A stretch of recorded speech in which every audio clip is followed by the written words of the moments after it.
I like to sort of ground the images in something that is based in this reality. I suppose I'm creating fantastical worlds that are more symbolic of my inner world. It's more about the fantasy of where your mind can take you, whether that is something within hypothetical stories of anxiety or the other way around as well. I always start with the real, so I look at a lot of symbolic plants, whether it's often toxic or healing plants, more as metaphors for our internal psychology. I will always kind of construct these plans through paper collages where I'm intertwining lots of these symbols together. What I like about the paper collages is that it puts everything on the same plane, and then when I'm working from those images, I'm sort of making up the colours and the forms start to bleed into each other because I'll work on a wet surface and then all these sort of plants start to become their own fantastical thing.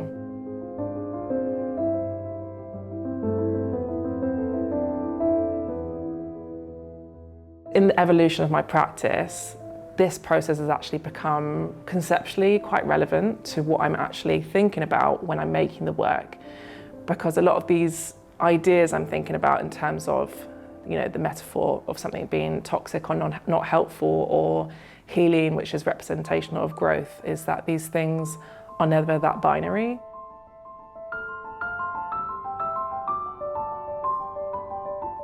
I don't feel like I can get the fluidity I want through a pencil, or even just drawing materials. I'll use loose sketches, and then what I'll often do is work with inks. And I find inks like a really helpful process in starting to abstract forms. So it starts to speak the language of the painting later.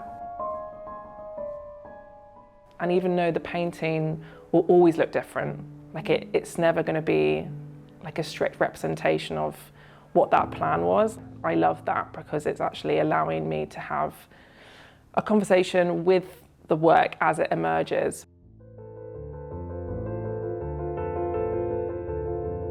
I think with the water-based material, I can get more fluidity and chance than I can with oils. I've always sort of found working with inks and watercolours an opportunity to be quite fluid.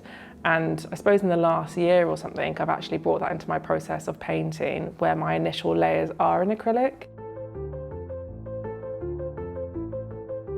When I'm working with liquid acrylics, they will all bleed and they'll start to do quite exciting things that I can't really do with oil paints. So I will use that as my initial layers to create quite a lot of fluidity, which is, again, quite important to the actual concepts of the work, because I'm thinking a lot about currents and inner currents. Especially when I'm working on a wet surface, and if all the forms are sort of bleeding into each other, I have to be quite present that I have to pull things back in again, and then I want to bleed other bits. So it's playful and it's definitely sort of mindful. So working in that way, and then working with watercolour powder as well to get an element of surprise in the work, is like a really exciting way of me starting the piece. And then the oils on top, I almost use them like watercolours still, just like really slowly building up these layers of oils. I feel like it's really important in terms of kind of getting the depth of colour on top with the oils, and then really crisping areas up and getting that element of dark and light.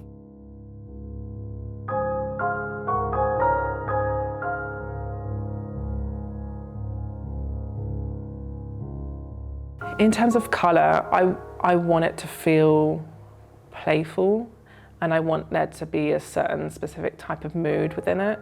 I'll often use like a soft complementary colour, and then harmonious colours on top, whether it's something that's quite like hot and intense versus something that's quite calm. So I am definitely playing with that, depending on what sort of atmosphere I want to create, whether it's something that's quite calming or something that is quite fierce and intense, or if I want there to be a level of depth to it. I'm constantly thinking about brightness and darkness, but contrast. So sort of like dulling down dark colours and softening bright colours, and having those sit next to each other in a painting is really important to create any of those things, whether it's depth or luminosity or hopefulness or slight fear or all those sort of things.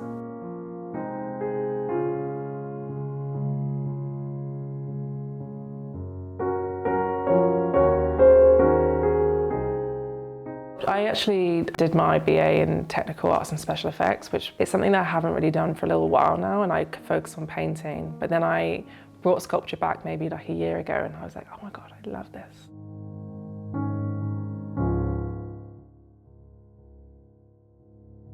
Within Thought Forms, which is my series of 4 ceramic sculptures, I really wanted them to feel like frozen moments in time. Like I wanted them to be like moments of stone or something that felt really different to the actual painting. I don't want them to be super colourful. I want them to almost be like like a little moment.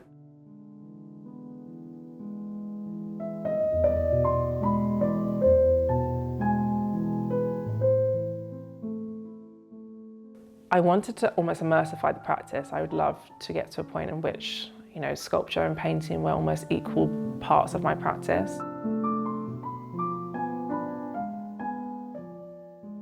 I want you to almost be lured into these worlds.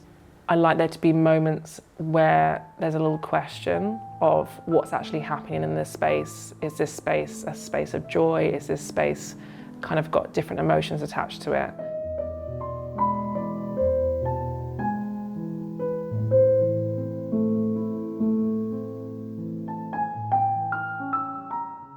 My recent show at Wilder, called Internal Currents, I actually named all the paintings after chapters of A Woman, Art and the Spirit World by Jennifer Higgie. I read the chapters and I felt they were so relevant to what I was thinking about in my work, and I like the fact that she was exploring spiritualism. Even though my work's not directly about spiritualism, I like to feel there's like a slightly higher power spiritual element to it, which is like beyond our ability to fully comprehend.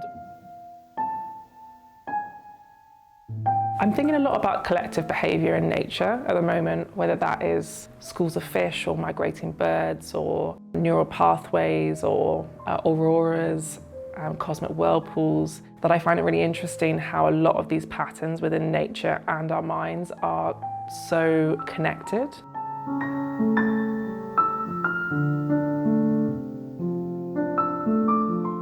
I'm thinking a bit about windows and potential windows bleeding into other windows, and coming back to the word of portals, which was something I actually sort of parked for a while, but I do feel like it's relevant when I'm exploring these sort of multiple emotions coexisting at the same time and how we can almost box these things off. I love to work big. I feel sometimes it's really important to think about the scale of a work in terms of the impact that you want it to have. Sometimes there's these really quiet moments or a little moment which feels so appropriate for something to be so small and almost like a little object that you can take more time with. And then there's other works which I feel more relevant to be really quite immersively big, where you can almost sort of step inside.